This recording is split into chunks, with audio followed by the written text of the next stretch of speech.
Bueno, jóvenes, pues buenos días. Había yo quedado pendiente de enviarles el- la continuación de este ejemplo que empezamos a ver en estos días.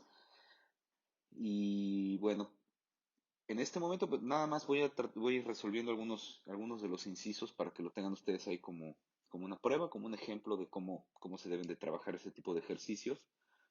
Ya la siguiente semana, este, si completamos el ejercicio, pues ya les estaré solicitando alguna actividad para continuar practicando cómo se abordan este tipo de problemas. ¿Ok? Por el momento, pues nada más necesito que lo revisen, que lo traten de hacer ustedes solos, ¿sí? Ya pues con con este problema que ya se les queda ahí como de ejemplo, ¿ok? Y pues también que lo revisen y si llegaran a tener alguna duda, pues le hagan como me han estado abordando que me pregunten, ¿verdad? Y que sean muy específicos con las dudas que tengan para que podamos resolverlas de la mejor manera.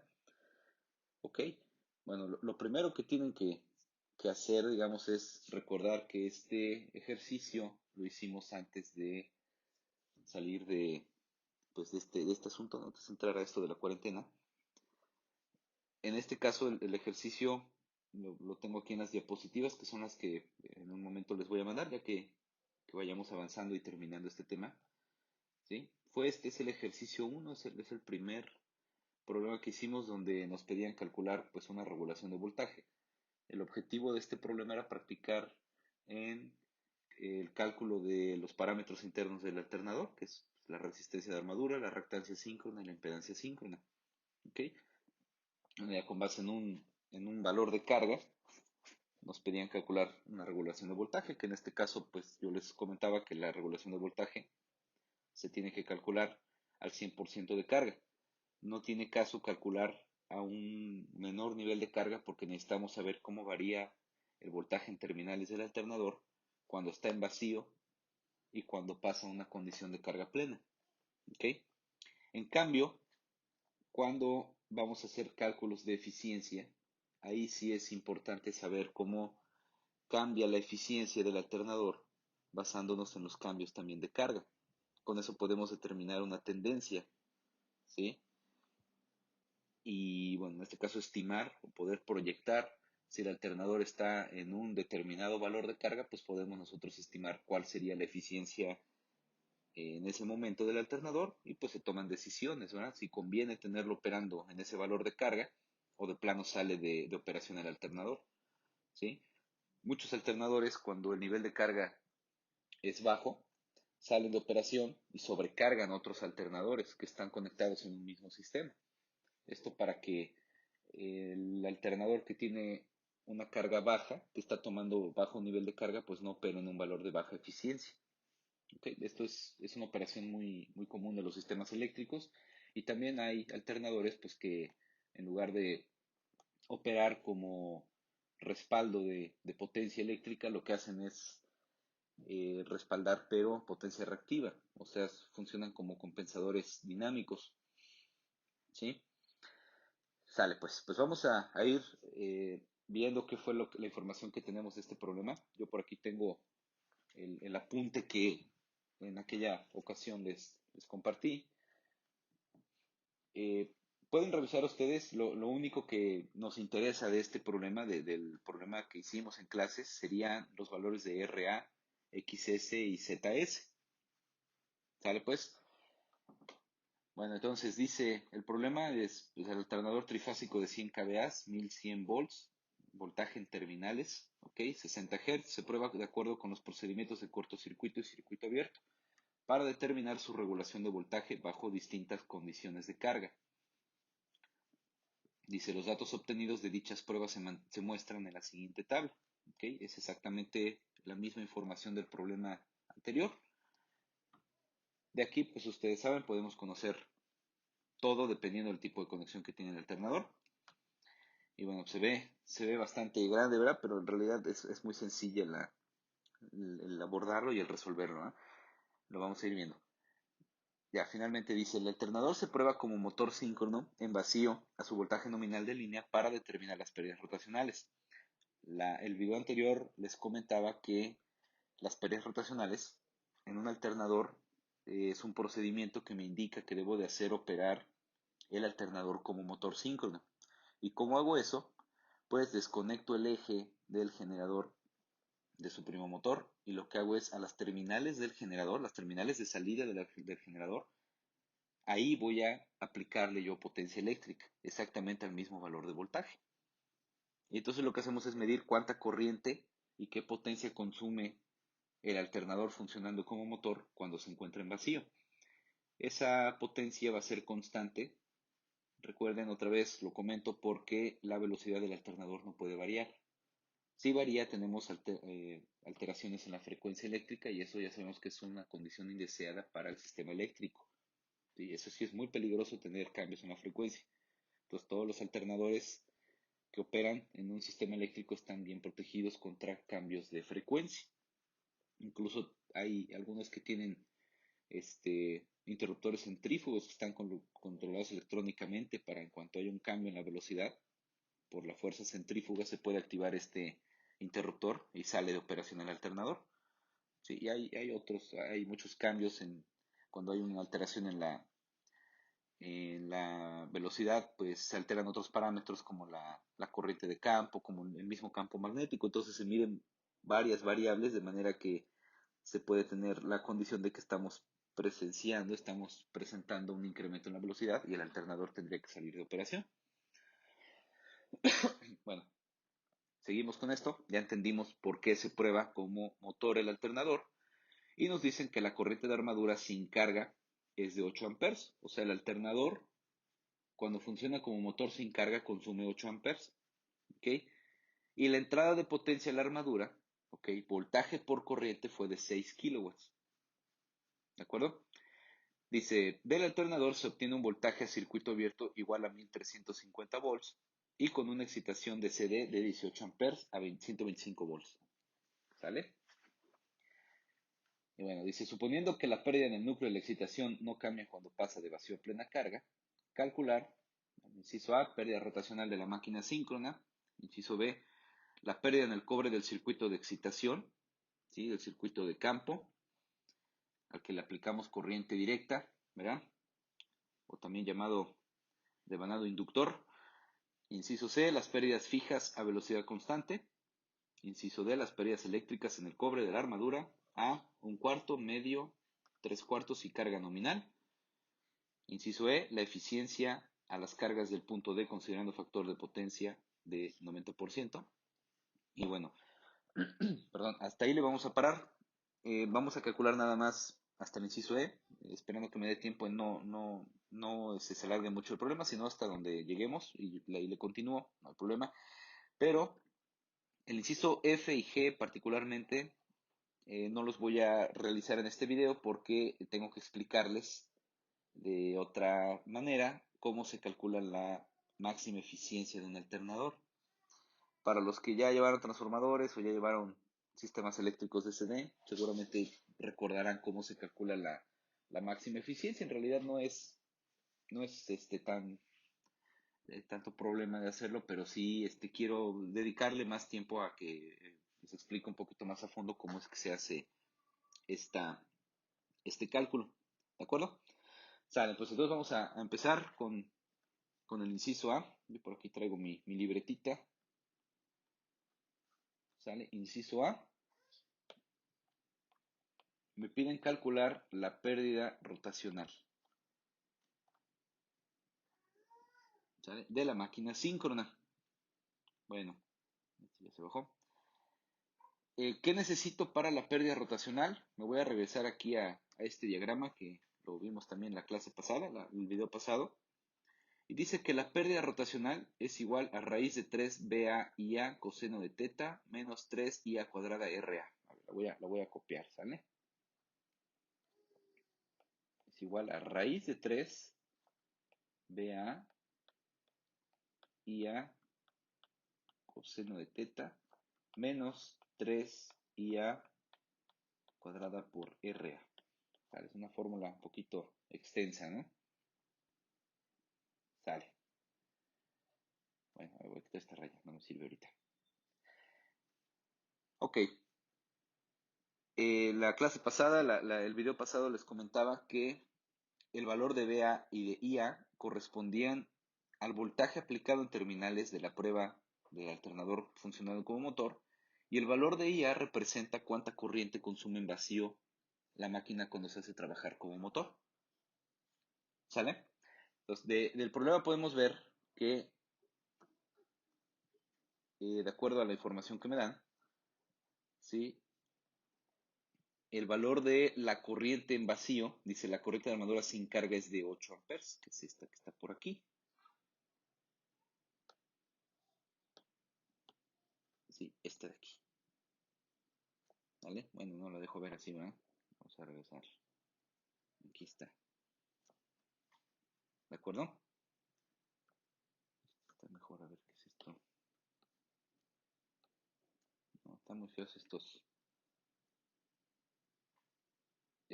opciones que trae el programa. Pero bueno, ahí para resaltárselo, ¿no? Es de 8 amperes. ¿Sí?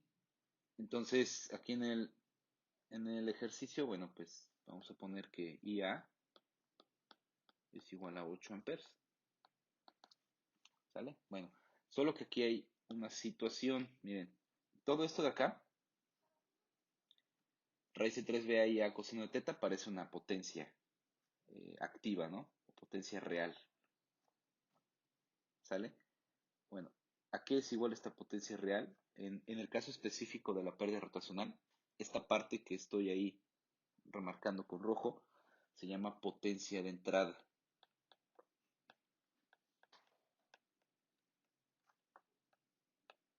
¿Ok? Bueno, ¿cómo funciona esta potencia de entrada? ¿Cómo la determino? Lo que tengo que hacer es colocar un wattmetro, ¿sí? Que me mida exactamente potencia de entrada, la potencia útil que está consumiendo el alternador funcionando como motor. Y así no es necesario determinar su factor de potencia, meter un equipo para medir voltaje en terminales, ¿no? Simplemente con el wattmetro puedo saber cuánta potencia consume el motor en vacío, ¿sí? El alternador funcionando como motor. Y esta potencia de entrada, según los datos del problema, ¿sí? Vale, ¿dónde está? A ver, déjenme, ok, aquí está. Vale 6 kilowatts. Ok, lo voy a resaltar otra vez. Aquí está. Dice, la corriente de armadura sin carga es de 8 amperes y la entrada de potencia a la armadura es de 6 kilowatts. Ya la medimos con un aparato especial, con un wattmetro. ¿Sale? Bueno, entonces, esto vale 6 kilowatts. ¿Sí? Puede ser que me den el valor de potencia de entrada, ¿sí? Puede ser que me den, en este caso, cuánto vale el voltaje aplicado, y yo tendría que determinar el factor de potencia. Más adelante haremos un ejercicio así. Es un poquito más complicado porque son más pasos, se hace más largo el problema, pero finalmente también es una manera de determinar cuál es el factor de potencia de una máquina operando en vacío, ¿sí? Bueno, de eso les digo, es otro procedimiento, pero por el momento me pueden dar en los datos de la prueba cuánta potencia de entrada está consumiendo la máquina operando como motor. Pues entonces ya está todo de manera muy, pues ya sencillo. Esto ya está todo, nada más es cosa de sustituir, ¿sí? Entonces la pérdida rotacional, bueno, lo vamos a poner de color negro.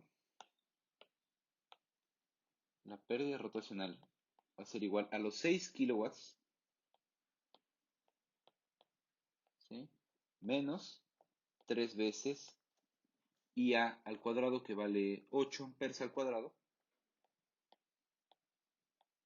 ¿sale? Por RA. De la prueba anterior, del ejercicio anterior, ¿sí? Los tienen en sus apuntes. Les pediría por favor que cuando vean este video tengan a la mano sus apuntes para poder, eh, pues que se den cuenta que es verdadera la información que les estoy compartiendo, que la tienen ahí y coincide con lo que yo aquí les pongo. Teníamos un valor de resistencia de armadura de 0.45 ohms por fase, ¿no? O sea, es obvio eso. ¿Sale? Entonces, pues sí les pediría que revisaran eso, que pudieran, este, pues comparar, digamos, los resultados que estoy ofreciendo contra lo que ustedes tienen ahí para que no haya ninguna duda y puedan continuar con revisando el problema.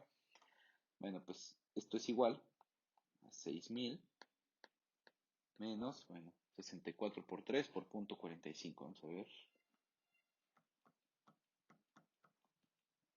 86.4.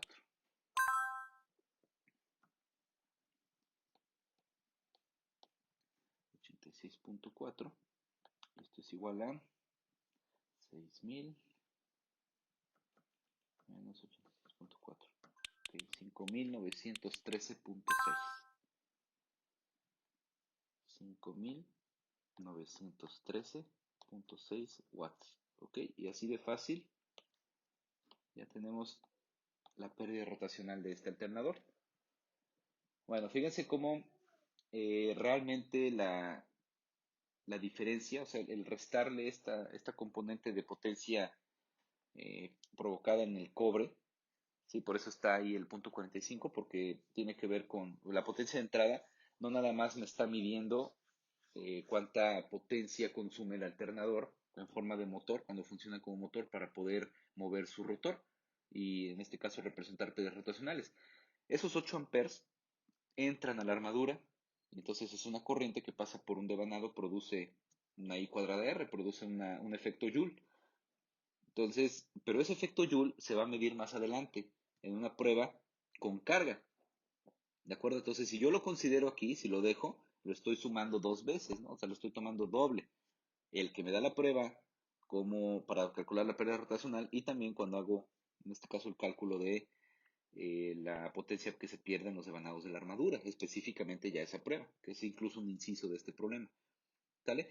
Pero al final, si se dan cuenta, 6000 watts, quitarle 80 watts, pues es un valor pues muy pequeño, ¿no? Realmente no impacta en el cambio y ni en la eficiencia que vamos a estar calculando.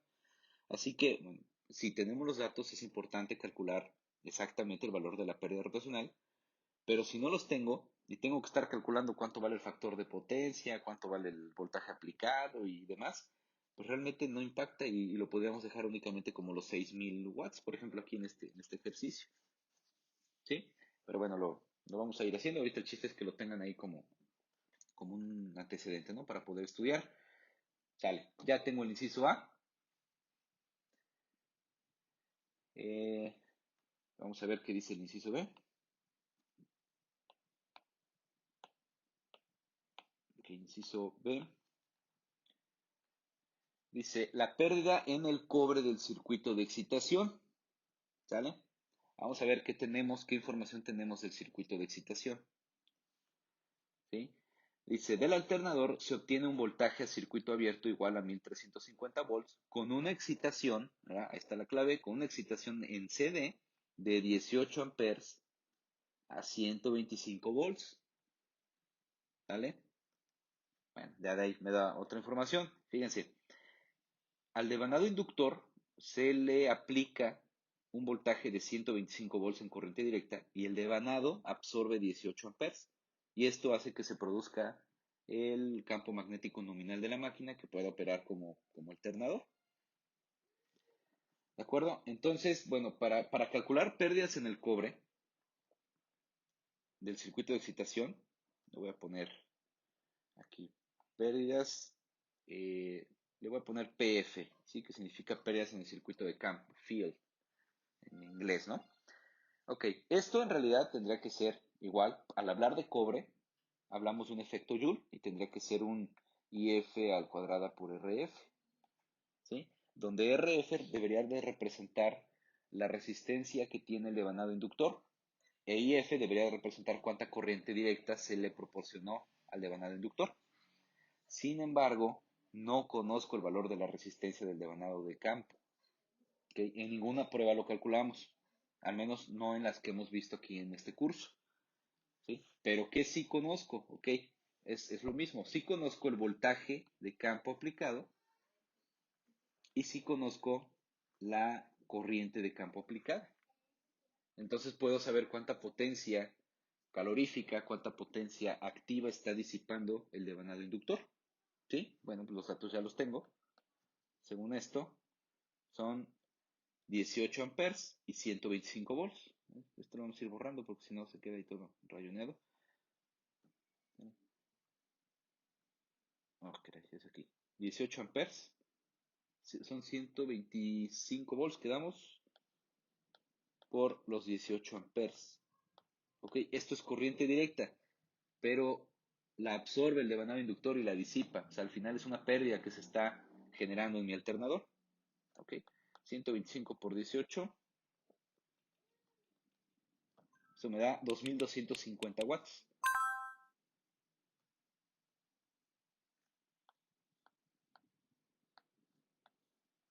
¿Sale? Bueno, noten que para hablar de pérdidas, para hablar de potencia de entrada, para hablar de potencia de salida, etcétera, siempre lo vamos a hablar, lo vamos a referir a ello con watts, potencia activa. ¿Ok? Potencia aparente no sirve porque es aparente, de esa tendría yo que descontar en la componente reactiva y por lo tanto entonces no estamos hablando de potencia útil. ¿Vale? Bueno, inciso B, dice, perdón, dice las pérdidas fijas a velocidad constante. Bueno, vamos a ver este diagramita de acá. Las pérdidas fijas o las pérdidas constantes, ¿a qué se refiere? ¿Sí? Según la imagen, la pérdida constante le vamos a poner ahí como PK y es igual a PR más PF. ¿Ok? PR, quedamos que son las pérdidas rotacionales a velocidad constante y PF se refiere a las pérdidas del circuito de campo. ¿Ok? Las pérdidas en la excitatriz del alternador. ¿Ok? Entonces, vamos a ver. Inciso C. ¿Qué le pone esto? Inciso C.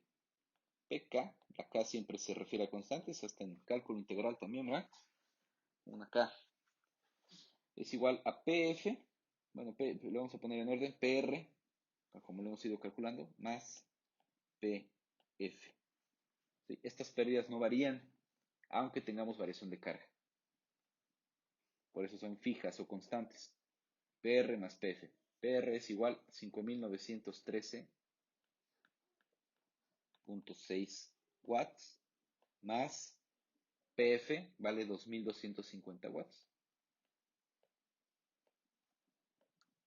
Ok, entonces ya lo pongo por acá. Pérdidas constantes, pérdidas fijas, es igual a 5913.6 más 5913.6. Y era eso, ¿verdad? 5913.6. Y nos da 8163.6. 8163.6 watts. ¿Sale pues? Bueno.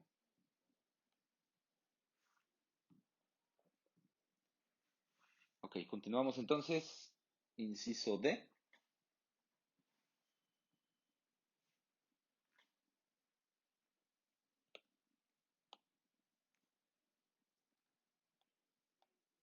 El inciso D. Esta es voy a poner por aquí la continuación para que no se nos pierda en sus apuntes. Oh, ¿qué pasó? Aquí se cambió el color de la...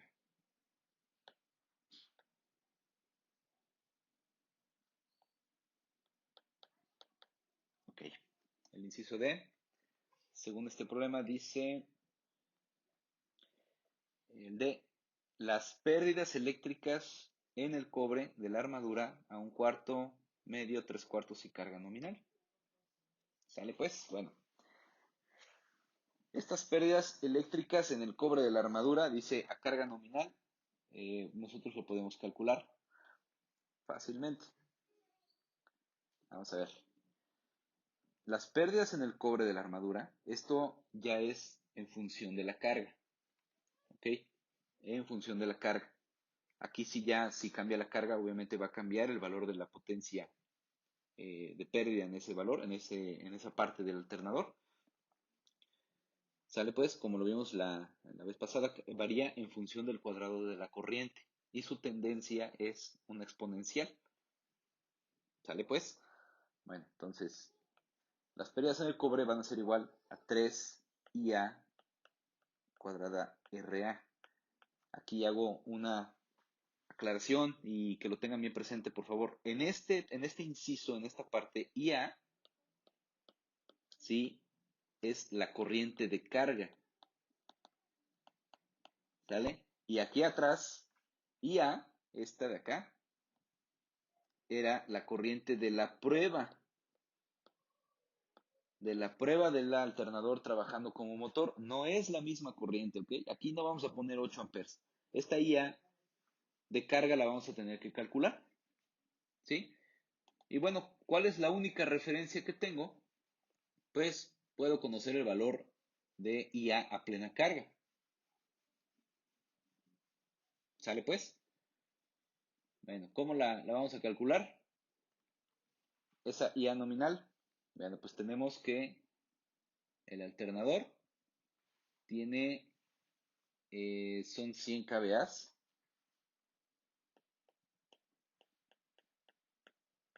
¿ok? Y tiene también, de esos 100 kVA, es aplicados, son 1100 volts. A ver, vamos a ver si eso son los datos según el problema. A ver, vamos a ver, según lo recuerdo que así era. Ok, fíjense, lo voy a seleccionar. Aquí está, miren. Son 100 kVA y 1100 volts. Ok, así como lo puse aquí. 100 kVA y 1100 volts. Potencia trifásica, voltaje entre terminales. ¿Sale? Bueno, entonces, ¿cuánto vale IA nominal? ¿Sí? Pues recordemos que la fórmula de potencia aparente trifásica es igual a raíz de 3 voltaje de línea por corriente de línea. ¿Sí? Entonces despejo, aquí bueno, le puse IL por línea, pero es IA, corriente de armadura, corriente de carga. Es igual pues a la potencia, 100 kVA, ¿sí? Sobre raíz de 3 por el voltaje de línea, que vale 1100 volts. ¿Vale? Esto es igual, se la cuenta, 100.000 entre 1.732 por 1100. 52.49, ¿no? 52.49 amperes. Eso es lo que vale la corriente de armadura. 52.49. Vamos a redondearle 52.5, ¿no? Para que quede rapidito esto. 52.5 amperes. ¿Sale? Esta es la corriente nominal. Bueno, pues ahora lo voy a sustituir en esta ecuación. ¿Sí? Las pérdidas en el cobre es igual 3 veces IA cuadrada, que vale 52.5 por la resistencia de armadura, que ya quedamos que valía 0.45. ¿Sale? Entonces, las pérdidas en el cobre, esto sería al 100% de carga, ¿sí? A plena carga, por eso tomamos la referencia a los 100 kVA, ¿sale? Y esto da, vamos a la cuenta, 52.5 al cuadrado. Otra vez ya había yo encontrado aquí estaba, ¿eh? Ok, eso por 3 por 0.45. Vale 3720.93.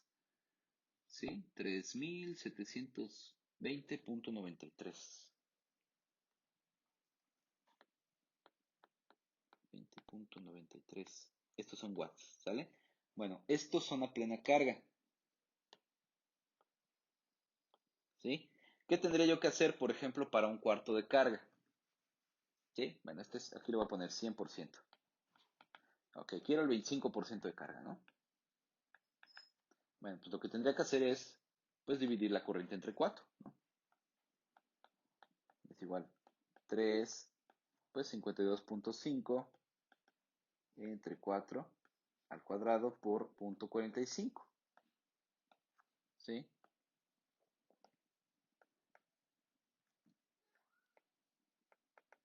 Bueno, ¿qué me da esto? 52.5 al cuadrado Bueno, 52.5 sobre 4 al cuadrado.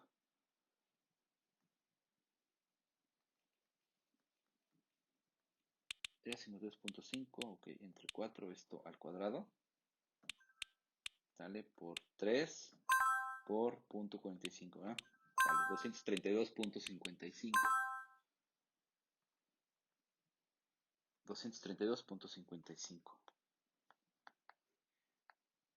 watts. ¿Sale? Ok. Al 50%, pues es lo mismo. Pérdidas en el cobre al 50%, pues es 3 veces. Recuérdense por qué es el 3, porque es por devanado. Y lo multiplico por 3 para que sean los 3 devanados finalmente. 52.5 medios al cuadrado por punto 45. Entonces, pérdida en el cobre del 50% es igual que 52.5 medios al cuadrado. Ok, por 3 por punto 45. 930.23. 930.23 watts. Y finalmente 3 cuartos de carga, ¿verdad? Sí, sí faltaba uno. A ver, déjenme revisar. Bueno, este se va. A ver, un cuarto, medio, 3 cuartos y carga nominal. Ok. Bueno, ya nos falta el de 3 cuartos. Y bueno, aquí de 75% o 3 cuartos de carga,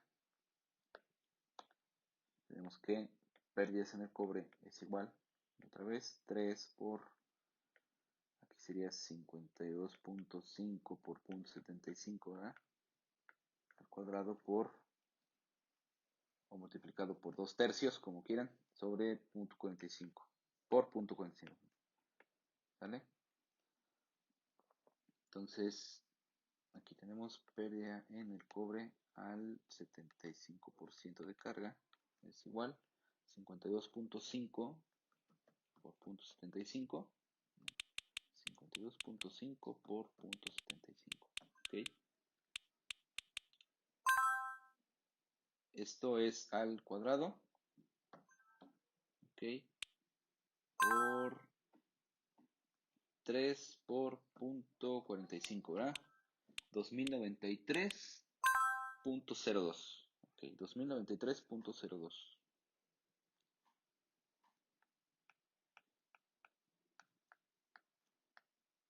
¿sí? Bueno. Ok, esta sería una forma de calcularlo, es un poquito más extensa, ¿sí? Nos llevó algo de tiempo estar ahí copiando y demás. Hay otra forma más fácil de hacer todo esto, ¿sale? Y ya con esto le voy a parar el video porque ya llevo 35 minutos casi, ok, y luego ya no caben en el Eminus. Después, ya sea al ratito o la siguiente semana, mañana, ¿no? Les subo la otra parte. Al final no hay actividad por el momento, nada más necesito que ustedes pongan a repasar y pues no se lo vuelvan a hacer todo si quieren para que, por si sale alguna duda, lo podamos abordar en estos días. Bueno, hay una fórmula o hay una manera más bien más rápida de calcular todo esto. Lo que vamos a hacer es poner la pérdida en el cobre pues al porcentaje de carga que yo requiero, pues es igual a la fracción de carga al cuadrado por el valor de la potencia nominal de la pérdida en el cobre. ¿Ok? Vamos a decir que la potencia nominal de la pérdida en el cobre pues es al 100% de carga, que sería 3720.93. ¿Sí? Esto es 3720.93. Lo que voy a hacer es multiplicar este valor por la fracción de la carga al cuadrado, porque varía, la pérdida en el cobre varía en función del cuadrado, en este caso de la carga. ¿Sí? Entonces, si quiero un cuarto de carga, pues sería aquí poner un cuarto al cuadrado. ¿Ok? Entonces, un cuarto al cuadrado es un 16avo. ¿Sale? Un 16avo multiplicado por 3720, que es 3720.93. ¿Sale? Y eso me da 232.55. Y fíjense cuánto nos daba en el anterior. 232.55, ¿no? Aquí está. ¿Sale? Pues más sencillo, ¿no? Más rápido. Bueno, si quiero ahora la pérdida en el cobre al 50% de carga, lo que tengo que hacer es poner el mismo valor, 3720.93, multiplicado por un medio al cuadrado, ¿vale? Es decir, por un cuarto. 3720.93 entre 4, ¿no? 3720.93, 3720.93 entre 4, 930.23.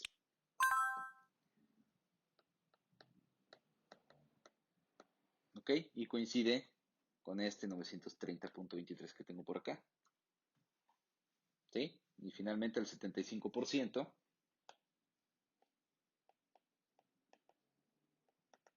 ¿Vale? Voy a poner el valor nominal de la pérdida, o sea, la pérdida a plena carga, que sería la base, la referencia que tenemos en este caso. ¿Sí? Pues aquí por 0.75 al cuadrado, ¿no? O 2/3 al cuadrado. Ok, 0.75 al cuadrado.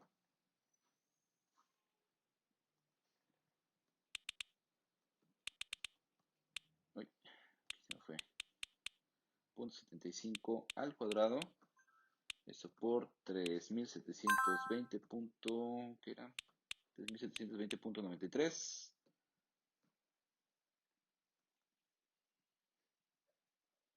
¿Vale? 2093.02. 2093.02 watts, que es lo mismo que tengo aquí. ¿Sale pues? Y bueno, pues este ya lo tenemos, ¿no? Como referencia. Listo, entonces, bueno, se dan cuenta, les pongo las dos maneras de calcularlo. La anterior, pues es, vaya tomando bien exactamente la fracción de carga con base en la corriente. Y el otro, pues simplemente es el porcentaje de la carga. Lo voy a estar elevando al cuadrado y lo multiplico por el valor de la potencia máxima, digamos, o nominal, la pérdida nominal que tiene el alternador, que sería plena carga. Y con eso puedo conocer las pérdidas en el cobre. Bueno, miren, le vamos a parar por este video. Estamos en el inciso D. Nos falta calcular la eficiencia de las cargas del punto D, en el F y el G, ¿ok? En el siguiente video, pues yo creo que ya terminamos los tres y aprovecho para explicarles un poquito acerca de cómo se calcula la condición de máxima eficiencia, que es una condición totalmente teórica, ¿de acuerdo? Bueno, por favor repasen el ejercicio, háganlo con calma en su casa, en sus apuntes. Y cualquier duda, pues ya saben por dónde los puedo estar atendiendo con mucho gusto. Bueno, pues cuídense mucho y disfruten su fin de semana. Hasta luego.